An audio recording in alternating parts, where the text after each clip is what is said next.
Hello and welcome to the Sound Lab podcast interviews unedited. On today's show we have interviews from the Fizz, Huey Morgan, formerly of Fun Lovin' Criminals, and we have a couple of interviews from Slam Dunk Festival a few weeks ago, from Call Me Amour and Madina Lake. We also throw back in time to 2021 to chat to Self Esteem. So without further ado, let's kick off with our first interview, and it comes from the Fizz. They've been busy releasing new music and we had a chat with them all about it. So the Fizz, how are you? Hey, we're good. Good, great stuff. So we've been playing a single of yours called A Crazy Shot in the Dark. Why don't one of you tell us a little bit about the single first of all? Watch this air gap now. It was done to celebrate 45 years of the girls winning Eurovision in 1981. So Cheryl approached Mike Stock, who is the legend that he is from Stock Aitken and Waterman. And he came up with this crazy, amazing concept of a song called A Crazy Shot in the Dark, which it's got a very old school sort of Bucks Fizz sound, but it's also got a modern day twist. So we absolutely loved it. We fell in love with it when we started recording it. So it's great to get it out there. Yeah, absolutely. And is this the start of more new music to come from you all? Well, yeah, hopefully. No, go on, yeah, you go, Jeff. Go on, Nick. Go for it. Sorry, I was just about to say we're going to be hopefully doing a full album with Mike Stock because the song's been so well received by everybody. I think that Mike Stock enjoyed working with myself and Matthew for the first time in the studio with the girls. So it looks like there's going to be an album on the horizon. So yes, very exciting. Nice. And since creating the band The Fizz, you've released a few albums now. The direction you're going in with the music, is it the sound you're wanting to go in? Yeah, well, I think Mike wanted to create something that sort of harked back to our old sound. So he said he listened to all our old stuff and sort of felt like he identified what had made it, what the fizz, how it fizzed. So yeah, no, I mean, we do want to move forward. Obviously, we don't just want to do 80s sounding stuff. And I don't think Crazy Shot in the Dark is true to that so much. But it's what Mike tends to do is he listens to your voice. And the thing with the new boys is that they have such, between us now, the four members, we have a huge range and sort of, it's like a bit like it used to be back in the 80s in terms of what we're capable of, but actually better. And obviously the boys are sort of from 90s bands, and so it'll end up something in the middle, I imagine. And everyone will hopefully have a song to show their own voice off, like a solo featured song. That's generally what we do. So, and then he's going to be concentrating on dance mixes as well. So a few of the songs we've done have lent themselves, like Amen, which is a song we did on our first album, was it just needed a dance mix. And so this song, Crazy Shot in the Dark, is going to have a dance mix release imminently. And I think we'll do quite a bit more in that direction. Nice. Yeah, great to hear. And I'd like to talk a bit about the writing process as well. So for you guys, how do tracks normally start off? Well, mostly Mike is the guru of melody and lyric. But so each album I've written a song, and some of them I can only talk from my own sort of angle, really, is I co-write usually with my husband, who's also a musician. And I take in a rough idea. So these things like this single now, and they just start out like a framework with literally like a keyboard, maybe a little hi-hat going. So it's all very basic, and then it just expands and expands, and then it's like a bit like a painting. You just have to keep going back and tweaking it, and then you sort of the direction emerges from that. And also Mike will also go, oh, I think your voice would be better in this bit, and that your voice would be better. So he's always looking for the best sort of sound for each section. So it's literally like a bit of a puzzle that's put together. Yeah, painting by numbers. Exactly. And is it a rather collaborative effect between all of you? You all have influence on kind of the parts and the harmonies and all things like that? Or is it kind of stick to your own lane? Not really when we work with Mike. I mean, I did a song called Home for My Heart, which I had a huge influence on because Mike only changed some chords in the chorus and he changed a few lyrics. And then I went to, my husband plays guitar for Rick Wakeman, and we did a Christmas version of the song. So we used a Christmas choir. So we used Rick's contacts So yes, we all have that potential, but most of the time, I'd say at least 60% of the songs, Mike has a really strong idea how they need to go. And having been one of the most successful writers and producers in the world ever, I think he's up there in like the top 10. We listen to him. Yeah, he's really great with like top lines and harmonies. He sort of knows what he wants, and then he tries stuff when we're in the studio. We'll be sitting there and he'll go, sing that back to me, and he'll try it with different voices and stuff. So it was a lovely process working with him, because everyone I've worked with in the past is different in the way they sort of approach a song. So it was just brilliant to work with such a guru.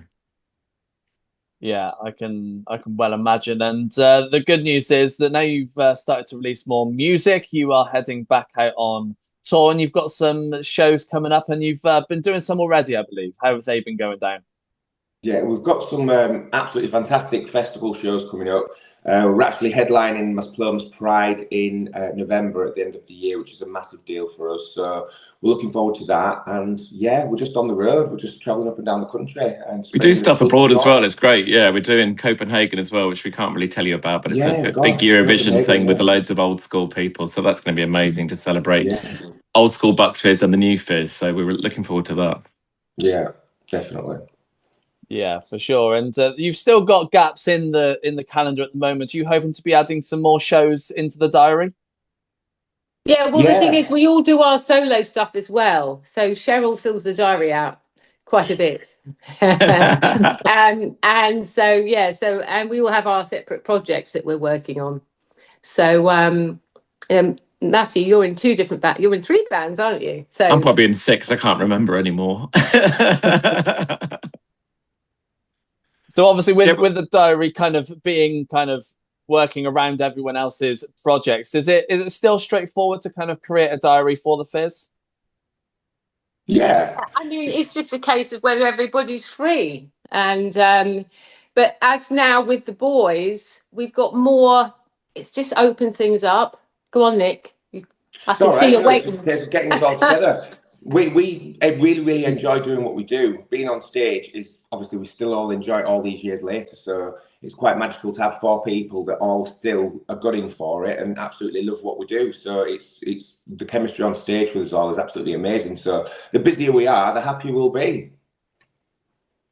Yeah, I can well imagine. And I like to throw back in time, because before the Fizz, you were members of Bucks Fizz. Tell us a bit about the journey from kind of the very start to the point where you got the chance to be on Eurovision. Tell us a bit about that initial process of what it was like for you, and kind of thinking towards the future, thinking that you probably wouldn't even think you'd be performing as the Fizz today. Is Cheryl on there? Yeah, I am. I'm having a lovely time listening to you Hi, all. Cheryl. I thought no one knew that I was here, so I thought I'd just shut up. Yeah, it's been an amazing journey from day one of being in Bucks Fizz. The fact that we won the Eurovision in the first place was pretty extraordinary, especially when you look at how well we've done in recent years. And to think that 45 years on, we're still doing it, and we're doing those old songs and new material, as you've just been listening to about, the Mike Stock stuff. And as you mentioned, we've done 4 albums already with him. So it's amazing that we're still doing stuff, and I still love. Our fan club has grown. We've got fans back from the day, and they've introduced their children to our music. And because we're doing new music and we're, appearing on different shows and things, our fan base is really expanding. So it just feels like we just keep kind of reinventing ourselves. So Bucks Fizz morphed into the Fizz. It was for legal reasons, I know, but I think people realise now that the Fizz is what used to be Bucks Fizz. It's got the best. It's got the same sound, only as Jay mentioned, better. Matthew and Nick have got the most amazing vocals, and they really enhance the sound of the band. So I just can't see us stopping. I just see us keep going. Yeah, no, for sure. And obviously, you've just mentioned 45 years since making your mind up. Did you realise kind of when you were kind of writing that track and starting to release it that it would still be listened to, played today, and known by people like myself, I'll show my age here, that wasn't around at the time. Did you realise that people like me would still know the track and know the words? No, of course not. To be perfectly honest, I didn't think people 5 years later would still know the song and sing the words. But if you saw the reaction that we have when we're performing live, I introduce it and I say, I suppose we'd better do that silly song that won the Eurovision, and this massive cheer goes up. Excuse me, and they all get their phones out, ready to film the iconic moment when the skirts come off, which we still do. And if you'd have said to me 45 years ago, do you think in 45 years you'll still be singing that song? I would have said no. And if you'd have said, do you think you'll still be ripping your skirts off? I'd have gone, oh, don't be ridiculous. No, I can well imagine that. And what's it like? We'll do it from your side first, Jay and Cheryl. What's it like having Nick and Matthew on music that you recorded all those years ago, and what have they kind of added or changed to kind of the original songs, I guess? Well, essentially, we've got the full pack, because we used to have Bobby would generally sing the lead, Mike would sing the lower harmony, and Cheryl and I would be on either harmony. I'm normally on the third, and she's on the fifth, if you want to be technical. But so it's like a circle of sound. And we've got it back, and it's like a punch ball now, and it's keeps hitting everybody. No, it's so lovely, because we have some stuff on track which has other harmonies, and it's just fattened out the sound. So now we're very confident that we can stand beside any other bands out there, and people should go, oh yeah, that's good. Because all we ever want to be is better, stronger, and keep delivering, because we are like an entertainment machine. Pop is sort of it's just a fun machine, isn't it? That's all it is. And so it's just lovely to have new wheels, literally. And obviously, Nick and Matthew, you've been part of the Fizz now for a few years. What was it like to join a band that has been around for all those years, and kind of getting to perform songs that I'm sure you knew when you were younger? And I think both of us can definitely say it's just like a pinch me moment of, we are both massive pop fans, love the music. I bought the music back in the day. It's just incredible to sort of jump in feet first and just be really accepted by the girls and also by the fans. The fans have been incredible. I think it's a very difficult thing when legend Mr. Mike Nolan left, because he just had enough, basically. And then two new faces came in, so it wasn't just one person coming in, and they've just sort of patted us on the back, say, go and do it, keep the legacy going, keep the new music going, which they absolutely love. So it's amazing. It is really goosebump moments to sing those iconic songs and all those number ones around the world and stuff. I know, Nick, you probably feel the same. Yeah, I think it's given us all a spring in our steps, given us all a new lease of life. All four of us, I think I can say that for everybody.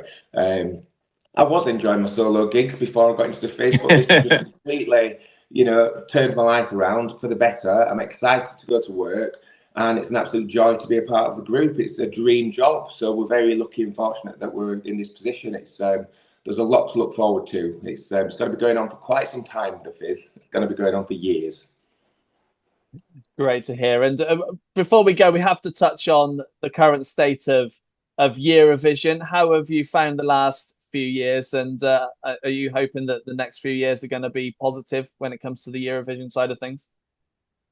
I think it'll be amazing. I love Eurovision. I think it gets better every year. Yes, apart from Sam Ryder, we haven't done so well, but he did great because he was a great performer. He had a great song. The production was excellent. I think if you've got the right song, the right performer, the right performance, then you've got a chance of winning the Eurovision. So we mustn't have sour grapes and say, no, we didn't win this year. We've won 5 times. There's only 2 countries that have done better than us, and that's Ireland and Sweden. So we've done all right, and we can do again. And I hope you enjoyed the interview there with The Fizz, talking about new music and more. Now, we are all over social media, so come and find us at The Sound Lab, yes, on all the socials. You can also check out the website at thesoundlabuk.co.uk. So while you go and check us out on all the socials and give us some follows, we've got our next interview from Huey Morgan. He was formerly a member of the band Fun Lovin' Criminals, and we had a little chat about his solo work since then and more. So Huey Morgan, how are you? I'm great, dude. Sitting in my living room, tuning up some guitars. My son's going to come home from school in a little bit and we have a jam. Sounds good to me. Sounds like you've got a nice day planned, especially because coming up into October, you'll be heading out on the road doing some solo shows. Tell us a bit about the shows itself and what you have planned. Well, we're doing the 30th anniversary of my debut record, Come Find Yourself. And I thought this was a really great opportunity to kind of get out there and play music again for people. My band broke up about 5 years ago, but the other guys didn't get the memo and they've been kind of running around being silly with that shit. So I figured people who come up to me like, look, dude, you're the guy who wrote these songs. Come out and play them for us. And I got an agent to put a tour together. And we got some gigs coming up in October. And a lot of them have been selling really well. And I'm really excited to be able to go out there and play it, especially with this new band that I put together. A couple guys from New York, a couple guys from Manchester. It's going to be pretty awesome. Yeah, for sure. And it's, as you mentioned, 30 years of Fun Loving Criminals. How are you setting your set list and how's the show's going to kind of pan out? Well, it's weird because, a lot of times when an album turns an anniversary, people go out and they play the album from start to finish. And yeah, that's a puritanical way of doing it. But in a lot of ways, when I programmed the track listing for that album, I had in my mind someone sitting down and chilling and listening to something in a cohesive kind of story-like way. Now, when you transmit that to a gig, you're going to move things around a little bit. So I think what we're probably going to do is we'll probably play, if not most of the album, if not all of it, maybe not 2 songs. So there are 2 songs that are a little bit tricky insofar as like how I would perform them again now, but maybe most of the album and then some other stuff. Because I think to kind of keep it very regimented, it's not good for the people and the vibe. You want to go in there and have a good time, have people enjoy the music that they've loved for 30 years, and then a couple other things they might like as well. And also, since I'm putting out a debut solo record next year, I'll sprinkle a couple of new ones in there for people, see if they like them. Yeah, good. I'm going to touch on that solo record a little bit later on, but 6 records you did with the band. Is it going to be primarily Come Find Yourself, or are you going to have a bit of everything? I think that's the idea. I know that because the records were so closely put out that, a year and a half from now, I'm not going to do the 100% Colombian anniversary or anything. But I think playing music from my repertoire and the songs that I've written from my life, because these are all stories from my life, and looking back on those stories and going into those rooms after not being there in 30 years was an interesting exercise. I'd written a book recently that's called The Fun Loving Criminal, and it's a memoir about a certain time in my life when I got out of the Marine Corps. And it ends with the band starting to play with U2 and doing well. And in that, I had to do a lot of research and going back and thinking about my life and really being introspective, and going and doing that was a really great exercise for me to then think about this music in a more connected way. Because when you put 30 years between an artist and a song, I've changed dramatically as a person, right? For a lot of ways, my mental health was in the pits down there. And now I've kind of worked myself into a position where I'm a father and a husband and, I have a really nice life and I love it. And I wanted to kind of connect with that guy who had written those songs. And I was able to do that by writing this book. So it was a really great opportunity for me to do that. And then that dovetailed into the opportunity to play the music again, which, I didn't really think I'd have the opportunity to do, which is a blessing, and at my age, I think a lot of things that I used to take for granted have become blessings. And I think that's a good thing. Yeah, no, for sure, and I'm glad you back on the right track and back into the music world as well, especially because you've got a few festivals coming up as well over the next. Yeah, I'm playing one this first. So check this out. Like I don't know if you can see this, but I cut the tendon in my pinky. I can't straighten it out, and this is like my guitar hand, right? I did that in September, and I have like this big zigzag scar going into my palm. So this would be like the first gig I've played this weekend with the new pinky, right? Which is, it is what it is. I'm not Django Reinhardt, so we'll be okay. But it's interesting to get back on the saddle again, as they say, after having like an injury with your hand and stuff. But the funny thing about it is, right, so you can see it, right? It can't go straight, but that's a good thing because when you play, you want it bent, right? So the doctor was like, look, we got to make it straight. And I was like, no. I need to play guitar. I'd rather do that than have a straight pinky. He's like, bro, you're going to be poking yourself in the nose every time you wash your face. And I thought about that for a while, and I was like, that's the price I'm willing to pay, doc. And it's true, though. Every time I wash my face, I'm jacking this thing out of my nose. But I can still play my suspended fourths, you know what I'm saying? Like, I don't know that thing, I'd be like. So I can Yeah, still do that with the blessing, like I said before. good. Positives indeed. Yeah, man, yo, PMA, baby, PMA. You know how it go. Absolutely. Yeah, no, for sure. And we've touched on all the shows that have been announced so far. Are you hoping to add any more in this year? You know, it's funny because as these shows have sold, a lot of other markets around Europe and Ireland and the United States have been like, whoa, whoa, whoa, this is something we really want to get down with. So, you know, I'm not ruling anything out. I am a father and a husband and a family man, so it's going to have to be something that works within my schedule. I'm not going to like drop everything and go tour in Australia. But you know, if things present themselves in a cool way, yeah. I see. Also, you have to understand like the connections that I started to make when I first started playing music when I was like 10 and 11 years old, right? That was because my father had left my mother and I alone, right? And I was trying to find people in the world that felt like I felt, you know, and I felt really bad at that point. So making those connections with people were really solid and I wanted to make them authentic, right? And as I became a musician and I started putting records out and making connections with people through those records, I never took any of that for granted. As a matter of fact, I thought that was one of the most important connections I made was with my audience. So when I went and did this book tour and reintroduced myself to people in a lot of ways, I think that laid the groundwork for people to understand where I'm coming from. And it's not me trying to do anything other than revisit these times that we've had together. Because I mean, we've all changed over the last 30 years, you know. And it would be cool for all of us to just maybe go back and check on each other how we used to be for that couple of hours that night. I think that'd be fun. And that's a cool way to kind of look at your life too. You can go back, you don't have to relive stuff, but you can check in on that person and see how they're doing. Yeah, no, definitely. And you also touched on your solo record, which is coming. You mentioned next year. How's it sounding at the moment? Yes. Well, I'm about 60, 70% done. It's just a matter of logistics. I'm working with a guy in a studio up north in Manchester. Like I mentioned, two of my guys from the band are up there, and I have a studio in the basement of this house. So just trying to work all the logistics and getting some stuff recorded up there and me going up there and coming back down. So that's what we're working out right now. So I'd say sooner than later. Nice. And you did a solo record of sorts back in 2012 alongside Fun Loving Criminals. How's this project going to sound in Well, comparison to what you've done before? Well, that was Huey and the New Yorkers. That was kind of a band thing, and it's funny because like the Fun Loving Criminals played on that record too. So it was kind of like Fun Loving Criminals, and then like a lot of my New York friends and a couple other people. Yeah, it was just a music thing that we did for the fun of it, and it was one of those kind of good collaborative efforts that I really love doing. Right, this record is going to be a little bit more of an Americana kind of approach. I think one of the things I've always liked to do when I tell these stories is put them in frames that people can appreciate. You know, Scooby Snacks was put in that film noir Tarantino movie frame, and people understood that.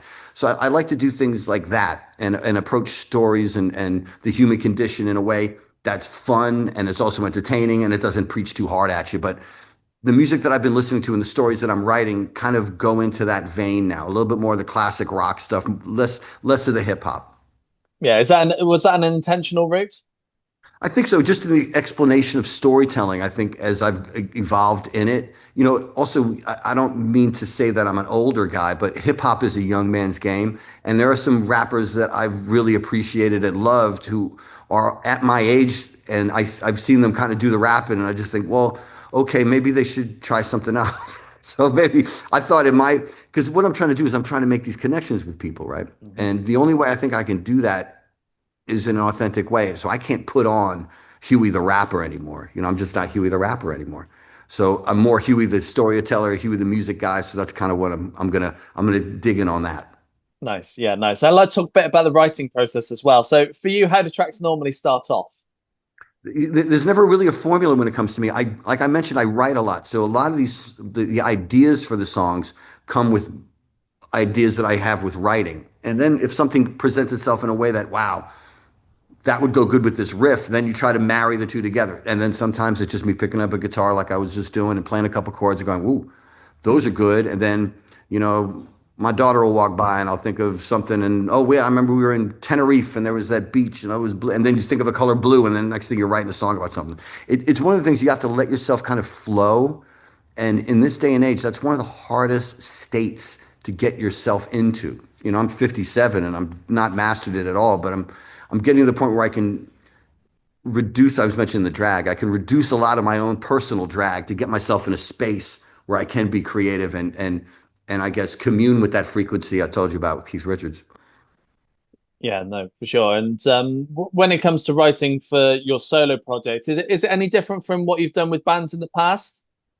Well, I mean, the band that I was in, I was only in one band really before, and the writing process there was, the music would be a separate animal. So, for instance, the three of us would come up with an idea, or one of us would come up with an idea, and then we'd all add on to the music idea.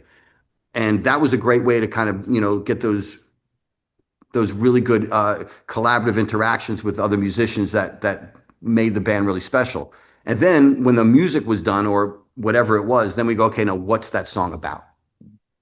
And then that was on me, and I'd go and I'd figure that out, and I'd put the chorus and that together, and the lyrics and things, and then I'd bring that back, and we'd put that together, and we'd see if we all liked that. And most of the time, it was something that made a lot of sense because I was always really careful about connecting the music and the lyrics in a way that meant something. Like I didn't want to just slam something together for the sake of slamming it together. And I think that's one of the reasons that here we are 30 years on playing a debut record from three guys from New York, because we kind of let things happen in a natural way, because nothing forced is beautiful, and we see a lot of that in this day and age with music that we're like, why did that get made?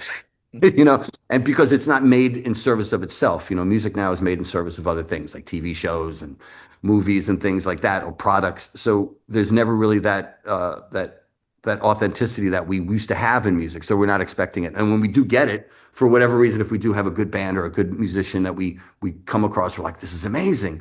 But we used to get that all the time. Yeah, no, for sure. And I'd like to talk a little bit about show day as well. So for you, what does a show day normally look like from the time you get up until the show starts? Well, usually I'll wake up before dawn on a show day, and then I go out into the backyard and I choose a chicken, and I cut that chicken's head off and I bathe in its blood in the backyard.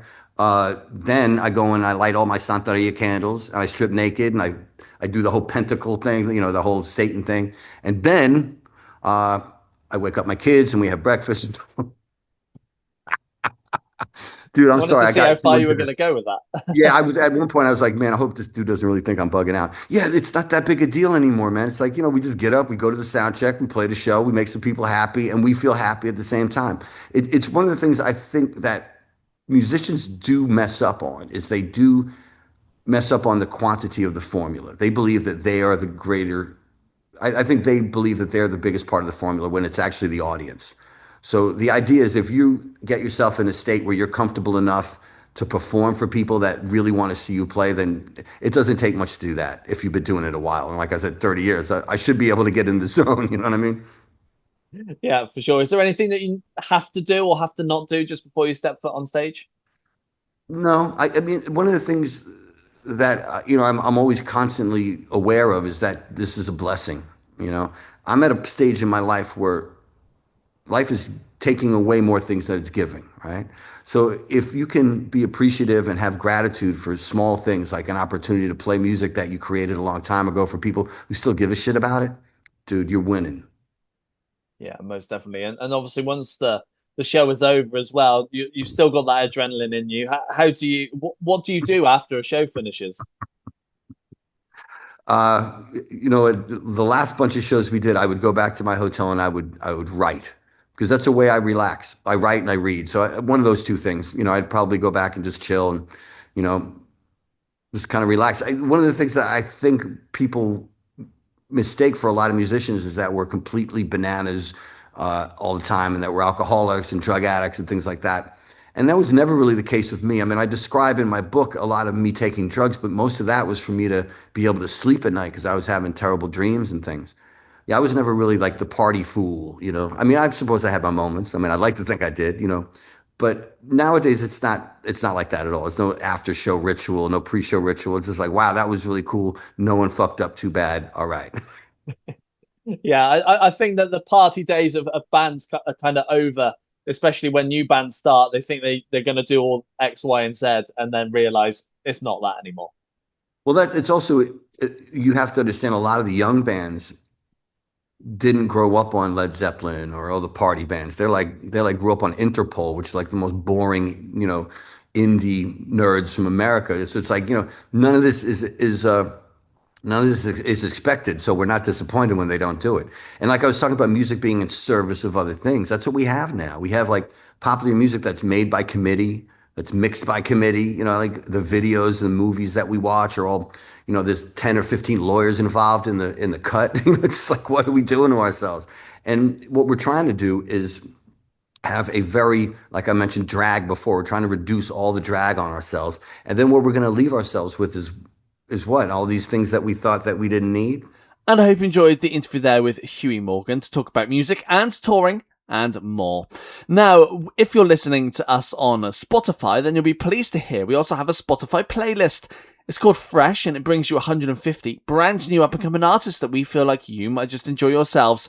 If you want to check them out, search Fresh by The Sound Lab on Spotify or head to the website thesoundlabuk.co.uk and click on the Fresh playlist button. So while you go and check out our playlist on Spotify to save and listen to later on, of course, we've got our next interview from Call Me Amour. Had a chat with them at Slam Dunk Festival just a few weeks ago, and this is what they had to say. So Call Me Amour, how are you? Brilliant. We just, played our first festival set. It was way more people than we were even hoping to see, so we're all pretty over the moon in all fairness. Good. How was it? Unreal. It was great. We were kind of a little bit expecting to just see friends and family. Yeah.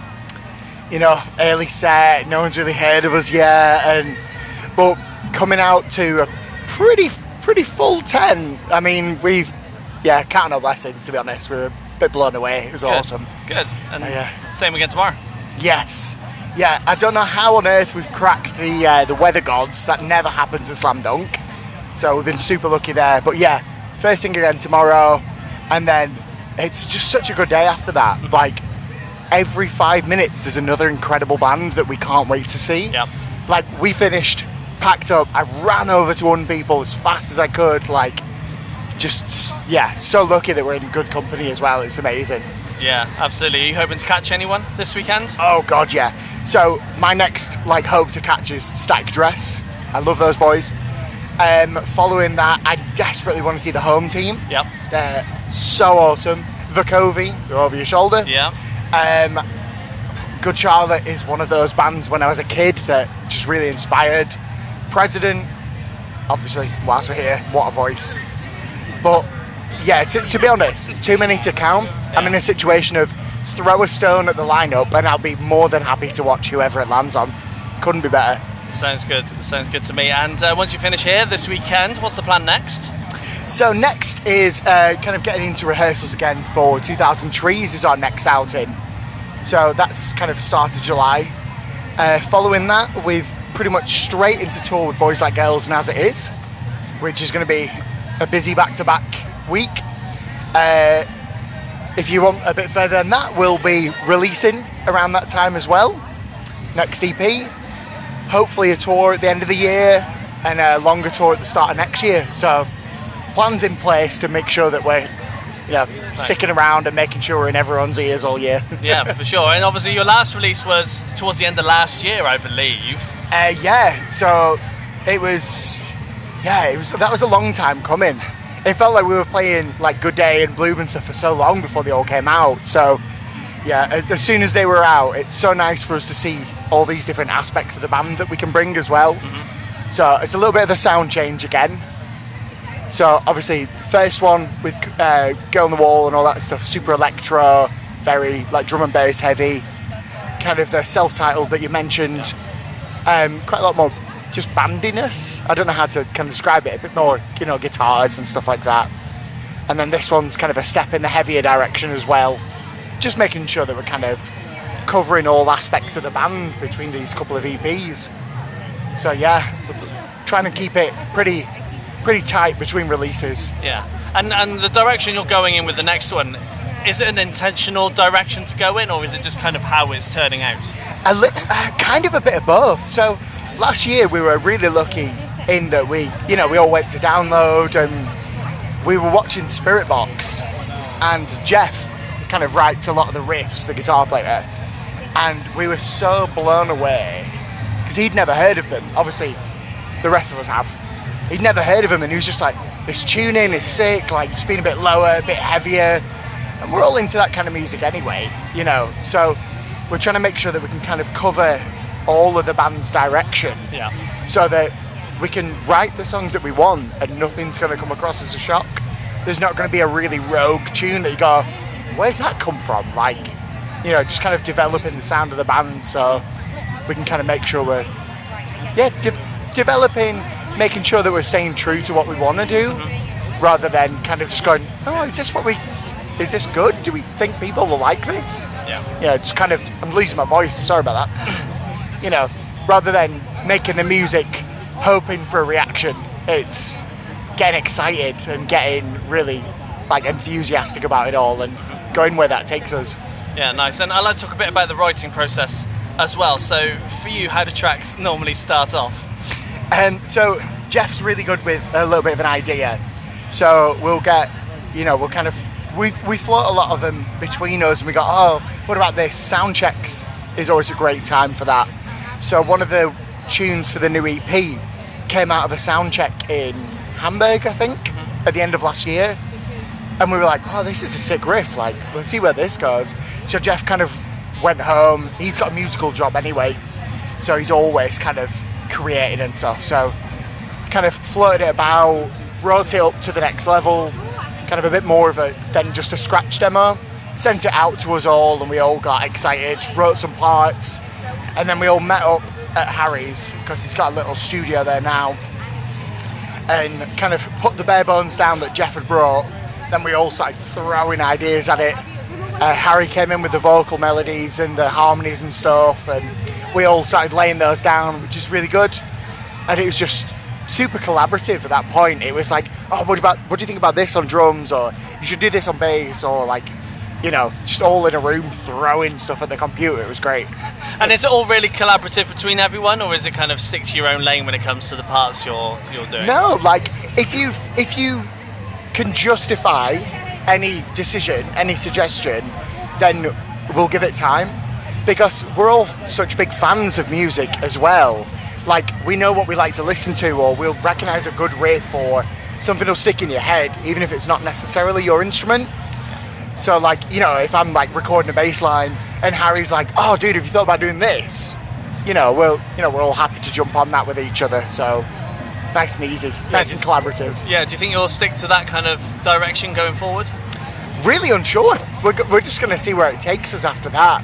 We're all definitely enjoying the heavier stuff. Now we've got kind of got a new drummer recently, Dave, who was in Yashin with Harry. Yeah. He can bring a bit more of that kind of metal double kicks and, you know, a bit more of that busy, choppy style of drumming that we didn't have previously.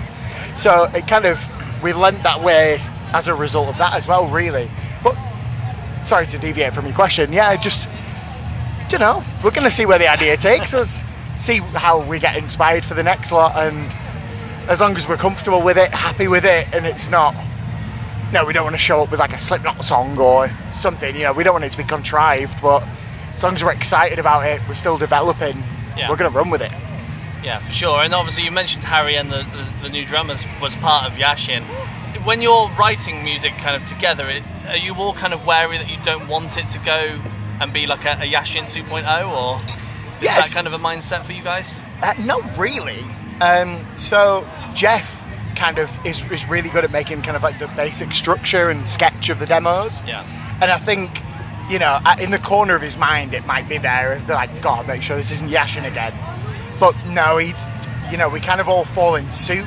And Yashin was obviously the 5 lads that were there, or 6, 5, 6. I'm sorry. You know, and that was all of them kind of putting their 2 pence in. Yeah. So even if it's two of 4 is from Yashin, when it's got me and Jeff also kind of putting in there, it does make it different. We're not just, you know, that kind of drop D metalcore kind of riffing that those boys had. And I hope you enjoyed the interview there with Call Me Amour from Slam Dunk Festival just a few weeks ago. Now, if you're loving all of today's interviews, then you can hear them once again in an edited form alongside music of theirs other new tunes, a live session too, all on our 2-hour Future Hits radio show. Now, if you want to check out our Future Hits radio show alongside our pop punk party show and Christmas shows too, then head to the website thesoundlabuk.co.uk, click International Radio Shows, and it'll take you to our Mixcloud page, The Sound Lab UK.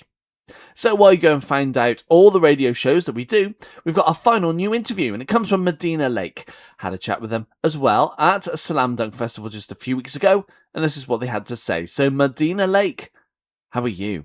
I'm doing well, Jim. Thank you for having us. Pleasure is all mine, and you're here at Slam Dunk Festival. How's your day been so far? Outstanding.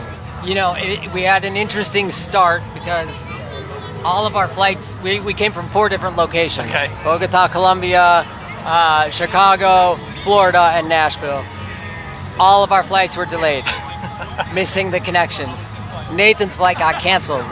He's the singer, so he's like the important. one. The one guy you can't just run the backing tracks. You know, he landed about 4 hours before we went on stage. Wow. So very grateful that he made it. And he made it though. That's good. Yeah. And did it go well? Man, you know, I was saying in another interview, when you're in a band, you have no way of knowing if anyone likes your band, except you can glean from if you're dumb like we are and you look at message boards. Yeah. Then you think everybody hates you, right?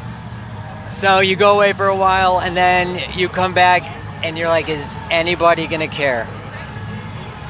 And then when thousands of kids show up in front of your stage, it's the most gratifying feeling in the world. It makes you want to release more music. Yes, it does. It does. So I've touched on it now. Yeah. Where are you at with music? What's the idea? What's going on? Okay. So the very first song that we ever wrote together as a band is called Escape From Here. Mm-hmm. I don't think it ever came out on any release. I don't think it has. But somehow people know of the song, so maybe it did. Anyways, Mateo found the file for that and remixed it, and we love it. We have 2 other songs, new songs, that are done, and we're working on 2 additional ones. Okay. So we are likely to cobble those guys up into an EP. That sounds like fun. Yeah. Cannot wait. How are you. they sounding at the moment? Man, I would say, did you know how we released the beginning of New Endings? That was what did you think of that? What era did you think of that was closest to? Oh, I'm terrible at these questions. No problem. Okay. You go for it. Okay. So we've really released From Them Through Us to You. That's where, like, you know, it's the sort of lion's share of the audience came from. And then Addicts Eden was our second one. Yeah. And it did quite well, but, you know, the radio department got fired as soon as it was on the day that it was supposed to go to radio, the single and all that. So that one kind of petered out. And then the third one was all angry because it was after I got my ass kicked, and you know.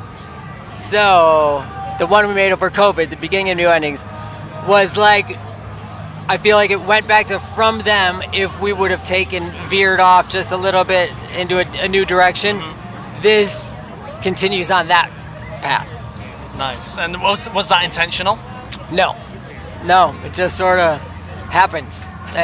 But we have a weird sort of criteria or system for songs passing. They have to pass everybody's criteria. Yeah. Like, we're very like, there's no, we will not allow a clunker out, or at least something that we believe is a clunker, you know. Yeah, so. Nice. And I'd like to talk a bit more about the writing process. So for you guys, how do tracks normally start off? Normally, like the first 2-3 records, it's been purely collaborative. Mm-hmm. We get in a studio together and we just start playing, and it was like the honeymoon phase of the band, you know, and we all loved each other. And then when we get the music bed down, Nathan writes the lyrics, and then Mateo is a fantastic producer and songwriter. So then those 2 would sort of finish the songs. And now Mateo will send us ideas.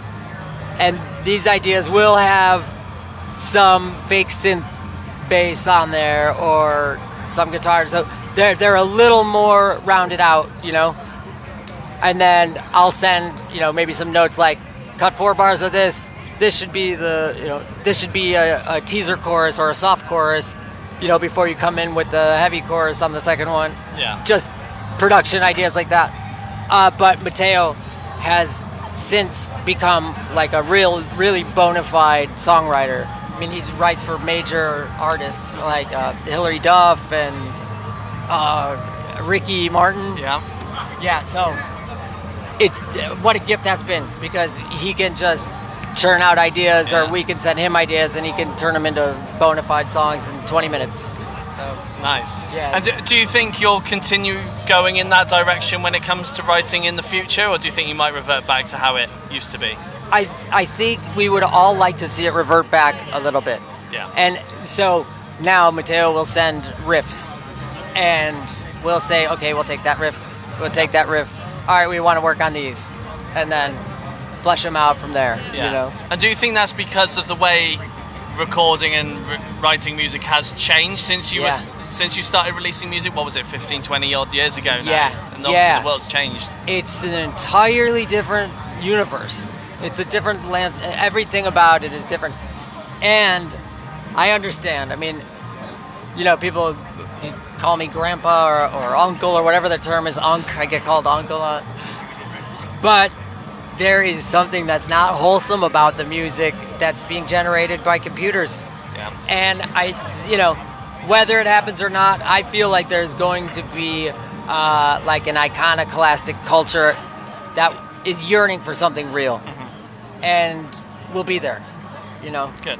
We're going to choose that side of history. Nice. Yeah, no, do. Yeah, sounds good to me. And obviously we touched on you playing Slam Dunk this weekend, but I'm sure you've got more shows to come. What are you doing with shows and touring and things? Yeah, this one's kind of interesting. So we're doing the Slam Dunk today and tomorrow, sideshow with Hawthorne Heights in London after that.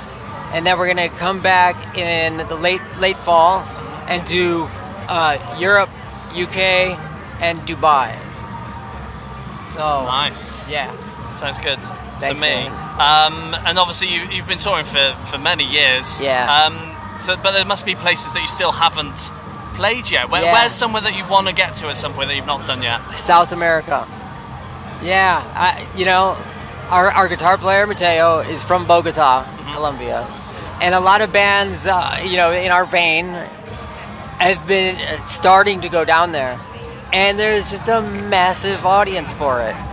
And it's like until it takes a promoter who knows the game, who knows the gig, who knows the visas and all the shit, the dangers, the insurance, to be like, I want to take bands to this exotic place. And then you discover thousands of kids are down there wanting that, So I think I've noticed that happening in South America, and I'd love to be a part of that. And I hope you enjoyed the interview there with Madina Lake from Slam Dunk Festival just a few weeks ago.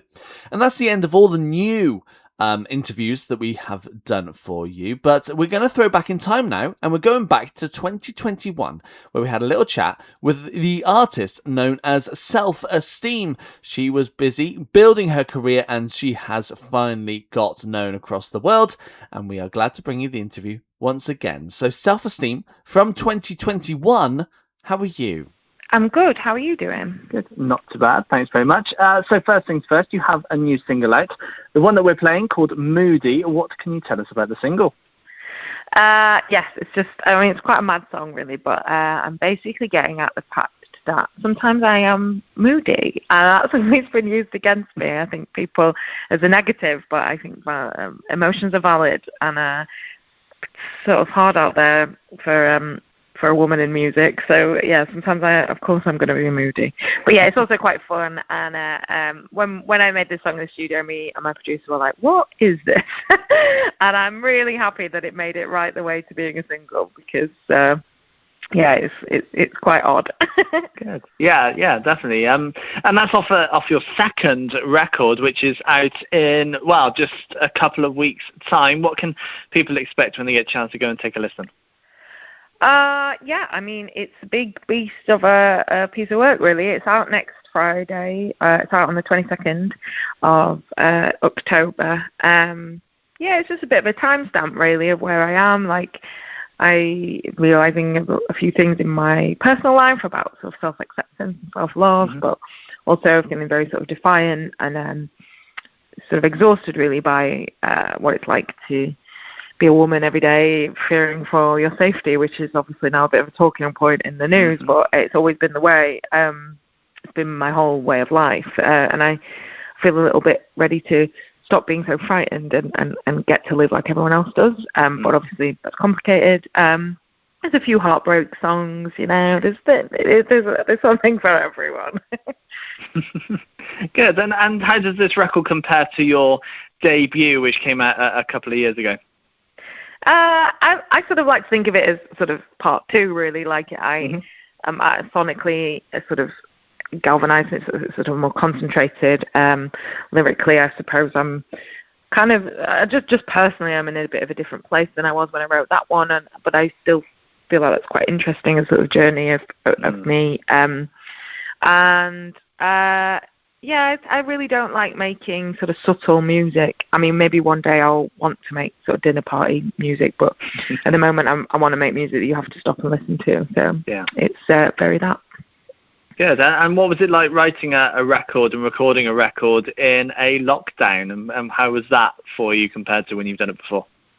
Yeah, it was weirdly useful in a way. I can be quite, my decision making can sometimes be quite quick and the sort of enforced patience that the pandemic gave me. So I sort of wrote the record before the pandemic, spent the whole first wave considering how I would tracked it in between the waves, spent the second wave considering how to mix it after that wave, and then it sort of enforced me. It made me take my time over my decisions a bit more, and that was weirdly useful. Good. And now the record is coming out. Just after that, you're out on a nice tour across the entirety, really, of November. I bet you can't wait to be back out on the road again. Yeah, it's really exciting. And you know, I've sold a lot of them out, which is kind of like a bit of a first for me. So that's really, really fun. My band are really amazing. We all really love each other. And there's just this like magic chemistry that it's everything I've ever wanted. It's like making the music I want to make, and it looks like I want it to look, and it's with people that love me. It's just this heaven. Good. And I mean, you've already got dates announced for next year as well, which seems to be a bigger kind of audience tour towards the end of February, start of March as well. Yeah, crazy. Like the November tour sold so well. We put another one out. So yeah, there's two tours on sale before the album's out, which is ambitious, I guess. But I just want to. I like so much of what I do is about the performance and about that moment and the experience of seeing it live. So, and I love it. You know, I really love it. I was a little girl that like wrote songs and bullied people into doing dance routines with me, and now I get to do it for a job. It's really great. Yeah, I can imagine. And what else is 2022 going to hold for you? Is it going to be a touring and festival year for you? Yeah, it's looking like that. I'm hoping to, I really hope I get a good sort of festival run. And I'm doing a few like theatre projects. I'm writing some music for some different things. And I love to be busy. I really love to know what I'm doing. I love to know I'm not going to be skinned anytime soon. Like all those things. It's just, I just love to work. So yeah, the more I can do, the better. Do you hoping to venture further afield and head to Europe and the US, all being well? Yeah, I think we will do a bit. Yeah, I'm going to America in March. And Europe, hopefully, obviously, it's become a lot more difficult to go and just play out there. But hopefully, we'll get to. And just, I just want to sort of spread my sort of message as far as I can. And when, you know, my team is so good, the people around me are so caring and loving that it can, you know, I'm not intimidated by the idea of touring the world, you know. Good. And with lockdown and quarantining, you must have had plenty of time to write, and obviously you wrote this second album, but have you got more kind of there and in the background ready for record 3? Yeah, I often, as soon as I've sort of tracked the record, I start thinking about the next one. You know, half 50% of it maybe I've got in my head ready to go. But also I'm very into sort of like going with the flow and seeing what happens. Like, you never know. We'll see how this touring schedule works, and then when it's right, I'll go in and experiment and get going with the next one. But I think I know what I want it to be. Yeah, it's exciting. Yeah, is it going to be a part 3, as you would call it, or do you think you might kind of venture into something a little bit different? Yeah, I mean, as we stand today, I want to make a part 3 with bigger, you know, where there's orchestral stuff now, but I want to do it with an orchestra. You know, there's choir stuff, but I want to do it with a choir that's triple the size. Like I'm really still, I think I'm still in that place of making enormous filmic kind of music. But you never know. You know, I listened to, you know, that Gaga Tony Bennett record the other day, and I was like, maybe I'll write something like this. I have to give myself some space to sort of indulge myself as it comes. But yeah, I'm kind of still, Self-Esteem is still very much this big pop project for now.